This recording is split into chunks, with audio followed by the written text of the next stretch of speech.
လောကရဲ့သဘာဝကိုသူကအဆုံးသတ်တည်ရှိတယ်အားလုံးကအဆုံးသတ်ရှိတယ်နုပြိုခြင်းရဲ့အဆုံးသတ်ကအိုမင်းခြင်းပဲဖြစ်တယ်နုပြိုခြင်းဟာဘယ်တော့မှထာဝရနုပြိုမှာမဟုတ်ဘူးနုပြိုခြင်းရဲ့အဆုံးသတ်ဟာရှင်းရောခြင်းအိုမင်းခြင်းပဲဖြစ်တယ်တခါအသက်ရှင်နေခြင်းရဲ့အဆုံးသတ်ကသိဆုံးခြင်းပဲဖြစ်တယ်ဘဝတစ်ခုရပြီးအသက်ဝင်လာတာနဲ့ဒီအသက်ဟာသိခြင်းတရားမှာဆုံးသတ်မယ်နုပြိုခြင်းကအိုမင်းခြင်းမှာဆုံးသတ်မယ်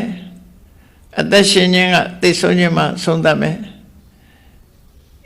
ယောဂကင်းပြီးတော့